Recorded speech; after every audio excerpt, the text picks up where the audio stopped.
ሰላም ጤና ይስጥልኝ ውድ የኢንፎቴመንት የዩቲዩብ ቻናል ቤተሰብ፣ እኔ ፋሲል ነኝ። ዛሬ በሌላ አዲስ ቪዲዮ መጥቻለሁ። ዛሬ ይዤላችሁ የቀረብኩት ቪዲዮ ደግሞ በተለይ ሰሞኑን ከዲቪ 2027 እንደዚሁም አጠቃላይ ከዲቪ ፕሮግራም ጋር በተያያዘ እንግዲህ የተለያዩ ጥያቄዎች አሏችሁ። ለነዚህ ጥያቄዎች ምላሽ የሚሆኑ ቪዲዮዎችን ሰሞኑን ስሰራ የነበረው ከዚህ ጋር የተያያዘ ነው። ዛሬ ይዤላችሁ የቀረብኩት ቪዲዮ ይሄ ቪዲዮ ምንድነው አብረን የምንመለከት ይሆናል። ለማንኛውም በተለይ ሰሞኑን ፓስፖርት ያስፈልገናል የሚል ተደጋጋሚ ጥያቄ ከእናንተ ከተመልካቾቼ ቀርቦልኝ ነበረ፣ ከቤተሰቦቼ ቀርቦልኝ ነበረ። ስለዚህ ፓስፖርት ያስፈልጋል ለሚለው ጥያቄያችሁ ደግሞ ፓስፖርት የሚያስፈልገው ዲቪ ለመሙላት ሳይሆን ዲቪ ከደረሰን በኋላ ለምናከናውናቸው ለእያንዳንዳቸው እንቅስቃሴዎቻችን ፓስፖርታችን ግዴታ እንደሆነ አስፈላጊ እንደሆነ ገልጬላችሁ ነበር። ስለዚህ ዛሬ ይዤላችሁ የቀረብኩት ቪዲዮ ፓስፖርት እንዴት ነው ማውጣት የሚቻለው፣ በተለይ ደግሞ ዲቪ የምትሞሉ እስከሆነ ድረስ ፓስፖርታችሁ በተቻለ መጠን በፍጥነት ማውጣታችሁ በጣም አስፈላጊ ነው። ምክንያቱም ዲቪ ሊደርሳችሁ ይችላል። ስለዚህ ዲቪ ከደረሳችሁ በኋላ ደግሞ ፓስፖርታችሁ ግዴታ አስፈላጊ ነው ማለት ነው ለየትኛውም እንቅስቃሴዎቻችሁ። በኋላ ደግሞ ተሳክቶላችሁ አሜሪካን ሀገር እንኳን የምትሄዱ ከሆናችሁ ፓስፖርታችሁ ግዴታ አስፈላጊ እንደሆነ የታወቀ ነው። ስለዚህ ኢትዮጵያ ውስጥ ሆናችሁ ፓስፖርት እጃችሁ ላይ ከሌለ በቀላሉ እንዴት ነው ፓስፖርት በትክክለኛው መንገድ ማውጣት የምትችሉት የሚል ቪዲዮ ነው ዛሬ ይዤላችሁ የቀረብኩት። ይህ ቪዲዮ ይጠቅማችኋል፣ ተወዱታላችሁ። በመሆኑም እስከ ቪዲዮ መጨረሻ ድረስ አብራችሁ እንድትቆዩ ጋብዛችኋለሁ። ለዚህ ቻናል አዲስ ከሆናችሁ ሰብስክራይብ ማድረጋችሁን አትርሱ። እንደዚሁም የደወሏ ምልክት ከነካችሁ ደግሞ እንደዚህ አይነት አስተማሪና ወቅታዊ የሆኑ መረጃዎች እንደተለቀቁ ይደርሷችኋል ማለት ነው። ለማንኛውም አሁን ቀጥታ ወደ ያስኩላችሁ ቪዲዮ አብረን እንተላለፋለን።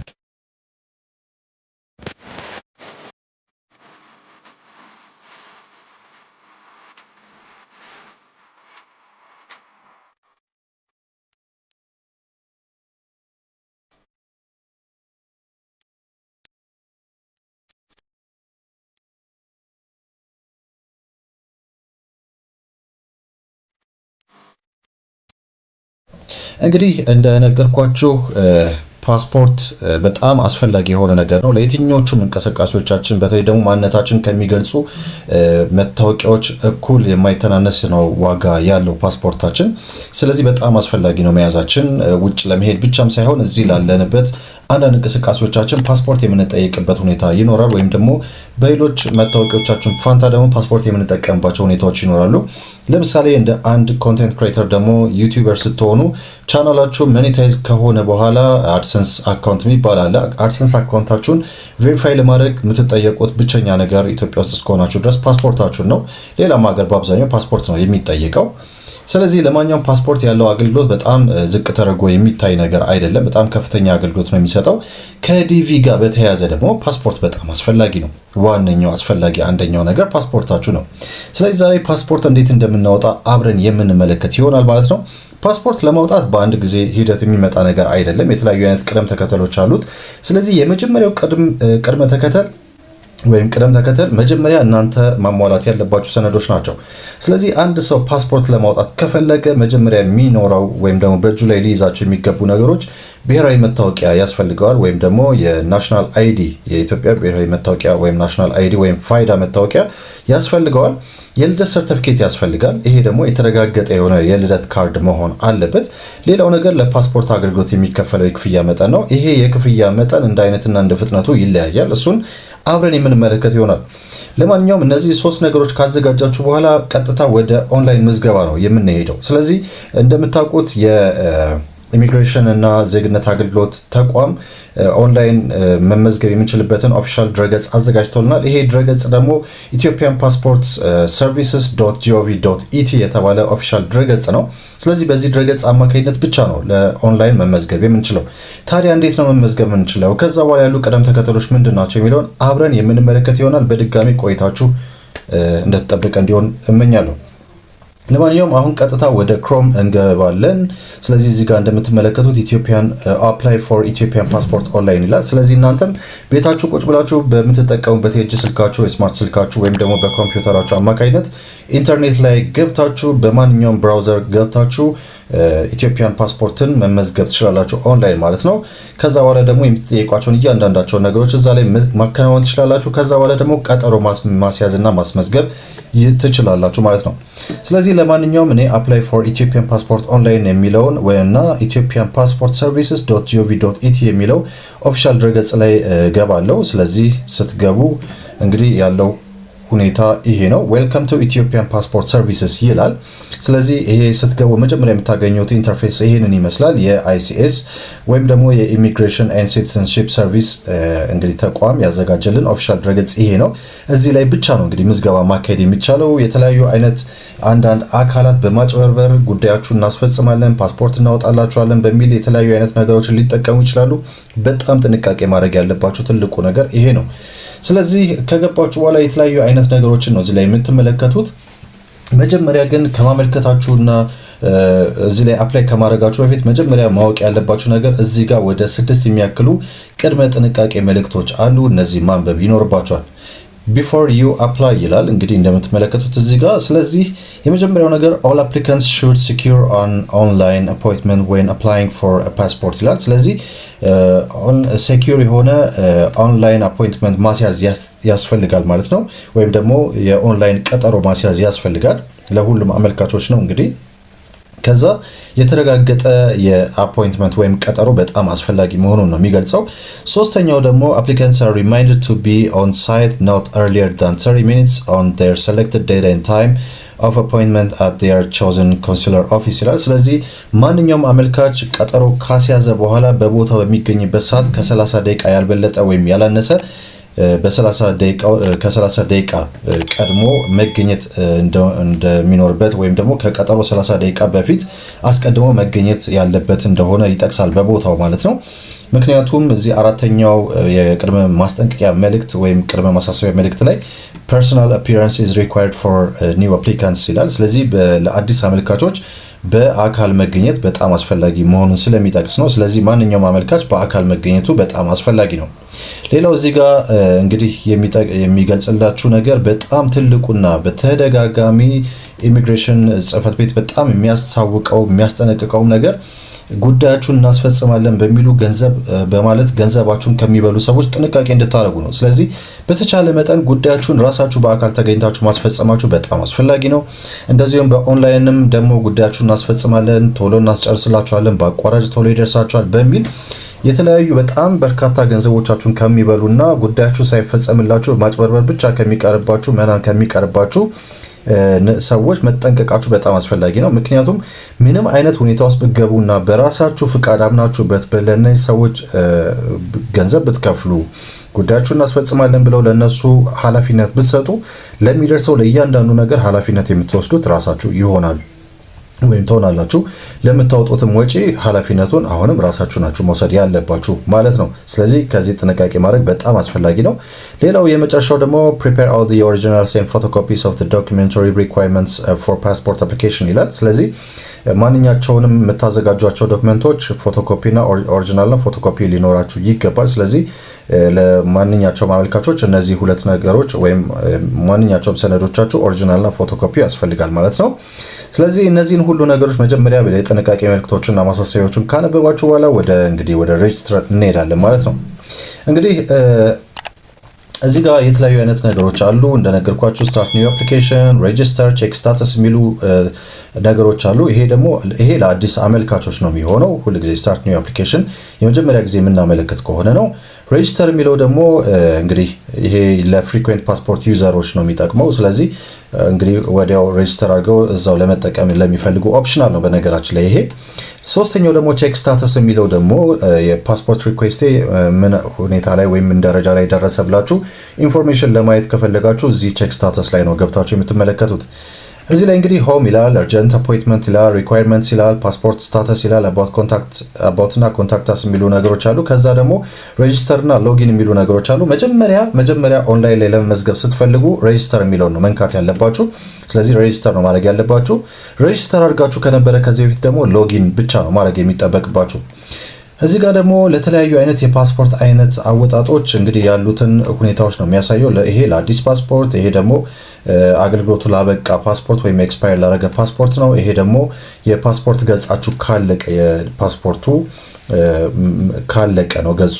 ይሄ ደግሞ ዳሜጅ ለሆነ ወይም ለተበላሸ ፓስፖርት ነው። ስለዚህ ሲሞር እያላችሁ ከነካችሁት ያለውን ነገር እዚህ ጋር ያሳያችኋል። እንደነገርኳችሁ ለኒው ፓስፖርት፣ ኤክስፓየርድ ፓስፖርት፣ ፓስፖርት ፔጅ ራን አውት፣ ዳሜጅ ፓስፖርት፣ ሎስት ኦር ስቶለን ፓስፖርት፣ ቼንጅ ኦፍ ፓስፖርት ዴታ፣ ቫሊድ ፓስፖርት አፕሊካንትስ አንደር 80 የሚል ነገር አለ። ስለዚህ ይሄ እያንዳንዱን የፓስፖርት አገልግሎታችሁን ያለውን የክፍያ መጠን እንደዚሁም ሌሎችን ነገሮች ነው እዚህ ጋር የሚገልጽላችሁ። ስለዚህ ሆም ላይ ትገባላችሁ። ከዛ በኋላ የምታደርጉት ነገር ቢኖር ሬጂስተር ነው። ስለዚህ ሬጂስተር ታደርጋላችሁ። ሬጂስተር ካደረጋችሁ በኋላ ወይም ደግሞ ሬጂስተር የሚለውን ስትነኩት መጀመሪያ የሚመጣላችሁ እዚህ ጋር ጥያቄዎች ይጠይቃችኋል። የራሳችሁን ስም፣ የአባታችሁን ስም፣ የአያታችሁን ስም፣ ስልክ ቁጥራችሁን፣ ኢሜል አድሬሳችሁን፣ ፓስወርዳችሁን ከጠየቃችሁ በኋላ እዚህ ጋር ደግሞ መልሶ ፓስወርዳችሁን ኮንፈርም አድርጉልኝ ይላችኋል። ከዛ እዚህ ጋር ሂውማን መሆናችሁን ማረጋገጫ ክላውድ ፍሌር አለው የራሱ። ስለዚህ እዚህ ጋር ሰክሰስ ካላችሁ ኦልሬዲ ያረጋግጣል ማለት ነው። እኔ ግን ቀድሜ ሬጂስተር ስላደረኩት ሎጊን ነው ማድረገው። ስለዚህ እዚህ ጋር ሎጊን ታደርጉታላችሁ። እዚህ ጋር አሁንም ሂውመን መሆናችሁን በእያንዳንዱ ሁኔታ ላይ ያረጋግጥላችኋል። ከዛ በኋላ ሎጊን ትሉታላችሁ። ሎጊን ስትሉት እንደዚህ አይነት ፍለጋዎች ያካሂዳል። ይሄ እንግዲህ ያለውን እያንዳንዱን የሰጣችሁትን ኢንፎርሜሽን ተከትሎ ያጣራል ማለት ነው። መጀመሪያ ቀጥሎ ያሉትን ሂደቶች ከመሄዱ በፊት እዚህ ጋር ማጣሪያ ያደርጋል ማለት ነው። ከዛ ምንድነው የሚያደርገው? ይሄንን ካጣራ በኋላ ኦቲፒ ወይም ደግሞ ቬሪፊኬሽን የሆነ ኦቲፒ 6 ዲጂት ኦቲፒ ይሰጣችኋል ማለት ነው። በዛ መሰረት እናንተ ቬሪፋይ ታደርጋላችሁ። አካውንታችሁን ወይም ሬጂስተር ማድረጋችሁን ቬሪፋይ ታደርጋላችሁ፣ ወይም ሎጊን ማድረጋችሁን ቬሪፋይ ታደርጋላችሁ ማለት ነው። ብዙ ጊዜ ሬጂስተር ካደረጋችሁ በኋላ መልሳችሁ ሎጊን እንድታደርጉ ይጠይቃችኋል። መጀመሪያ ሬጂስተር የምታደርጉ ወይም አዲስ አመልካቾች ከሆናችሁ መልሳችሁ ሎጊን እንድታደርጉ ይጠብቅባችኋል። ለማንኛውም እንደዚህ አይነት ነው። ኦንላይን ላይ ለማመልከት የምትከተሉት ቅደም ተከተል ይሄ ነው። አለበዚያ ደግሞ ኢንተርኔት ቤትም ሄዳችሁ የምታስሞሉ ከሆነ እንደዚህ ይሄንኑ ነው ዌብሳይት የሚጠቀሙት። ስለዚህ እንግዲህ መጀመሪያ እንደነገርኳችሁ ስማችሁን፣ የአያታችሁን ስም፣ የአባታችሁን ስም፣ ኢሜይላችሁን፣ የይለፍ ቃላችሁን እያንዳንዱን ነገር ከተጠየቃችሁ በኋላ ወደ አካውንት መክፈት ትሄዳላችሁ ማለት ነው። ስለዚህ ወደ አካውንታችሁ ለመግባት መልሶ ሎጊን እንድታደርጉ ይጠይቃችኋል። ከዛ ኢሜይላችሁና የይለፍ ቃላችሁን ተጠቅማችሁ ወደ ስርዓቱ እንድትገቡ ያደርጋችኋል ማለት ነው።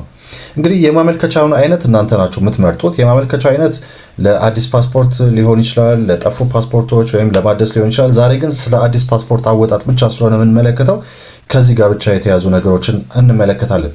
እንግዲህ መረጃዎቻችሁን፣ የግል መረጃዎቻችሁን በትክክለኛና በሰነዶቻችሁ ላይ ትሞላላችሁ። የምታስሞሉም ከሆነ በጣም በትክክል ማየት አለባችሁ፣ ወይም ማረጋገጥ አለባችሁ። ምክንያቱም ማንኛውም ስህተት ብዙ አይነት ችግሮችን ሊያመጣባችሁ ስለሚችል ማለት ነው። ስለዚህ እነዚህን ማንኛቸውን ነገሮች በትክክል ማረጋገጣችሁ በጣም አስፈላጊ ነው። ሰነዶቻችሁን አፕሎድ ማድረግ ያስፈልጋችኋል። ዶክመንቶቻችሁን ለምሳሌ እንደ ልደት ሰርተፊኬት፣ መታወቂያ እና ሌሎችም አስፈላጊ ሰነዶችን ስካን አርጋችሁ አስገቡ ይላችኋል ኦንላይን ላይ ስትመዘገቡ። ስለዚህ ይሄንን ታረጋላችሁ ማለት ነው።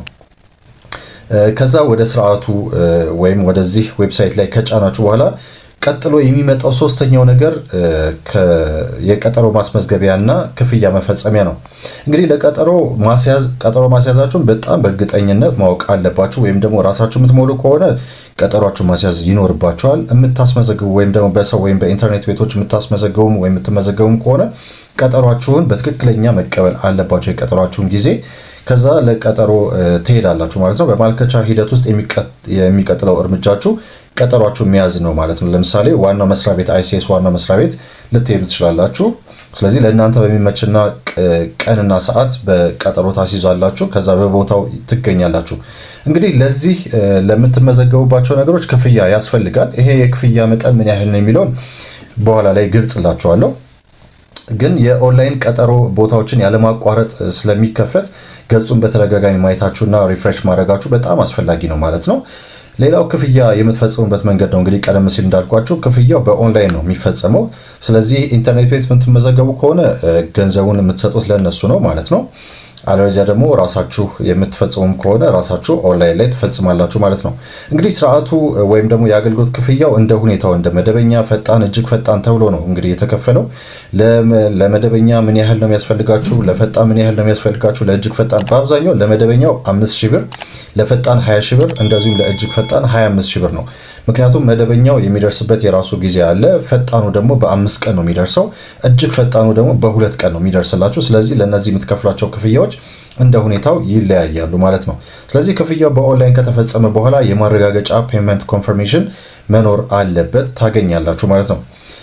ከዛ በኋላ እንግዲህ ቀጥሎ የምንመለከተው በአካል መገኘት ነው። በቀጠሯችሁ ቀን በአካል መገኘታችሁ በጣም አስፈላጊ ነው። ቅድም እንዳነበብኩላችሁ ማሳሰቢያ ከ30 ደቂቃ ያልበለጠና ያላነሰ በቦታው በዛ ጊዜ ውስጥ መገኘት አለባችሁ። ስለዚህ የተሰጣችሁን ቀጠሮ አክብራችሁ በቦታው መገኘታችሁ በጣም አስፈላጊ ነው። ብዙ ነገር ያቀልላችኋል ማለት ነው። ስለዚህ ወደ ተመረጠው ኢሚግሬሽን እና ዜግነት አገልግሎት ጽሕፈት ቤት ትሄዳላችሁ። ከዛ ሰነዳችሁን ታቀርባላችሁ። እንግዲህ ይሄ የምታቀርቧቸው ሰነዶች መጀመሪያ ኦንላይን ላይ የጫናችኋቸው ናቸው። ስለዚህ ሁሉም ኦሪጂናል ሰነዶች መታወቂያችሁ፣ የልደት ሰርተፍኬታችሁ የመሳሰሉት ነገሮችን ይዛችሁ ቀረቡ የምትባሏቸውን ሰነዶች በሙሉ ይዛችሁ ትቀርባላችሁ። እንግዲህ በአካል ከቀረባችሁ በኋላ የምትከተሏቸው ነገሮች ምንድናቸው? ባዮሜትሪክ መረጃችሁን ትሰጣላችሁ። ባዮሜትሪክ መረጃ የሚባለው ደግሞ ፊንገር ፕሪንት ማለትም የጣት አሻራችሁ ፎቶ እዛው ልትነሱ ትችላላችሁ።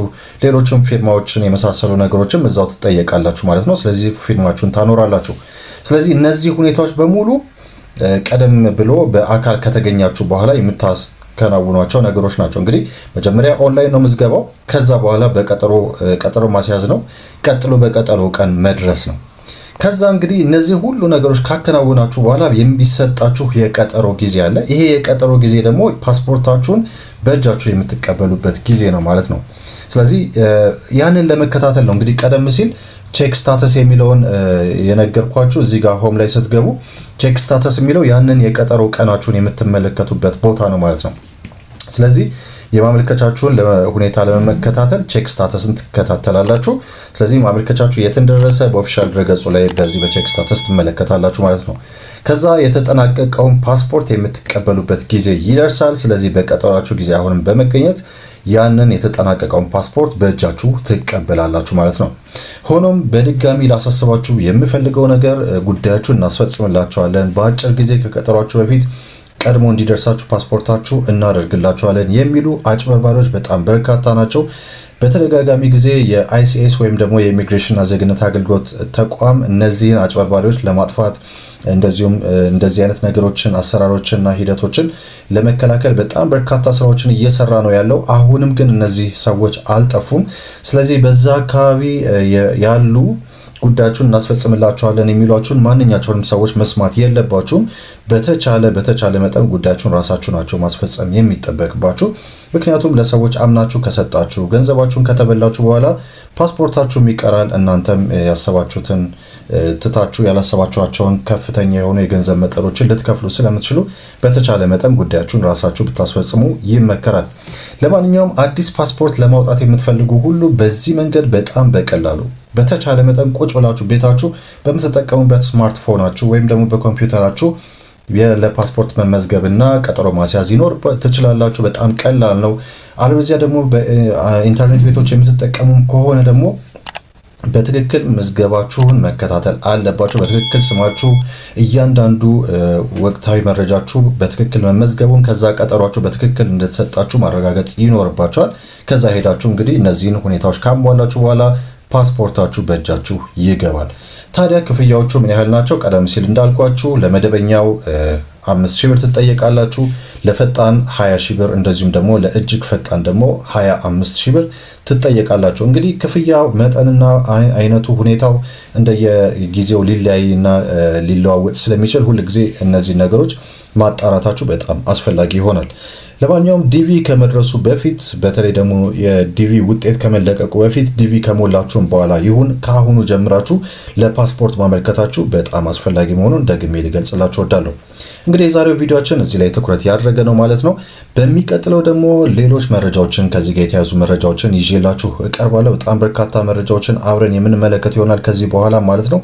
ለዲቪ ፕሮግራማችሁ ሊጠቅሟቸው የሚችሉ ነገሮችን ይዤላችሁ እቀርባለሁ።